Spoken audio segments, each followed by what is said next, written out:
Rumbling Middle East fault lines make this Israel-Gaza war different.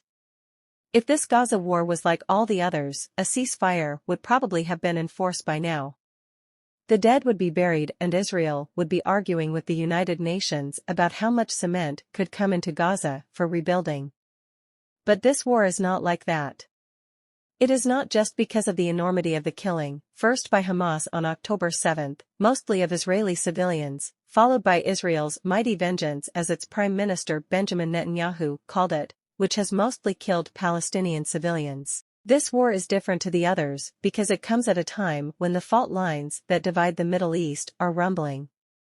For at least 2 decades, the most serious rift in the region's fractured geopolitical landscape has been between the friends and allies of Iran and the friends and allies of the United States.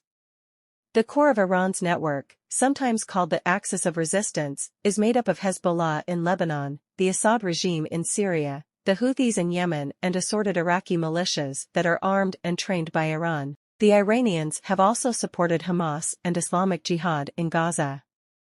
Iran is also getting closer to Russia and China.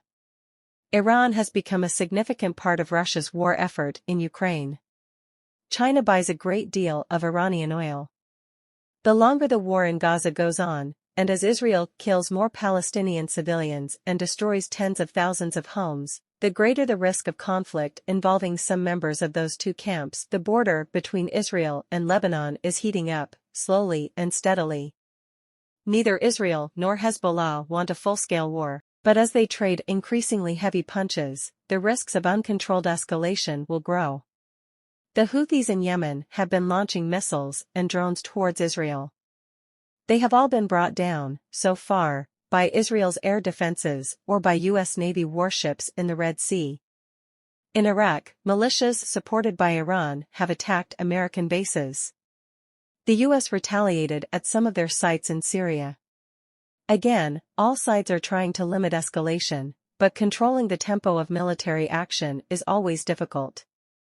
On America's side are Israel, the Gulf oil states, Jordan and Egypt. The U.S. continues to give strong support to Israel, even though it is clear that President Joe Biden is uncomfortable about the way Israel is killing so many Palestinian civilians. The U.S. Secretary of State, Antony Blinken, has said publicly that too many Palestinian civilians are being killed. America's Arab allies have all condemned what Israel is doing and called for a ceasefire. The sight of hundreds of thousands of Palestinians fleeing their homes in northern Gaza and walking down the main road south raises the ghosts of Israel's victory over the Arabs in its independence war in 1948.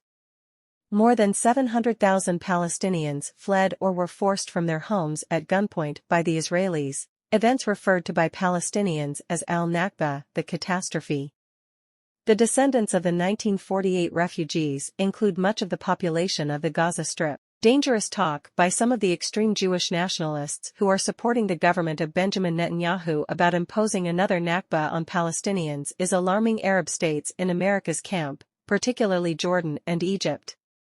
One minister in Netanyahu's government even mused about dropping a nuclear bomb on Gaza to deal with Hamas. He was reprimanded but not sacked. All that can be dismissed as the ravings of the lunatic fringe, but it is being taken seriously in Jordan and Egypt. Not nuclear weapons, of which Israel has a large and undeclared arsenal, but the prospect of hundreds of thousands of Palestinians being forced over their borders. As for the war itself in Gaza, senior Western diplomats from countries that are firm allies of Israel's allies, told the BBC that ending the war, and dealing with the aftermath will be difficult and messy. One said that the only way through will be rebuilding a political horizon for Palestinians. That was a reference to an independent Palestine alongside Israel, the so-called two-state solution, a failed idea that survives only as a slogan. Reviving it, perhaps in the context of a wider accommodation between Israel and the Arabs, is an ambitious plan, and perhaps the best idea around. But in the current atmosphere of pain, alarm and hatred it will be very difficult to deliver. It won't happen under the current leaderships of both Palestinians and Israelis.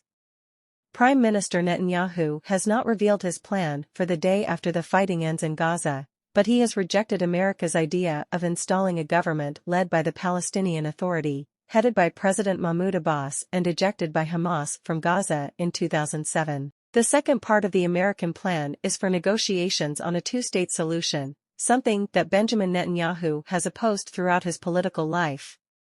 Not only is Mr. Netanyahu against independence for the Palestinians, his survival as prime minister depends on support from Jewish extremists who believe the entire territory between the River Jordan and the Mediterranean was given to the Jewish people by God and should all be inside Israel's borders.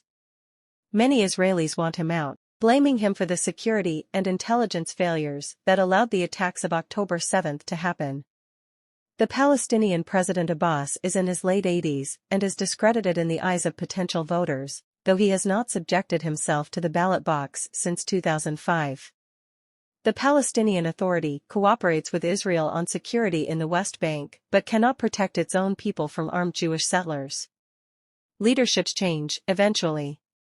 If this terrible war in Gaza doesn't force the Israelis, Palestinians, and their powerful friends to try again to make peace, then the only future is more war.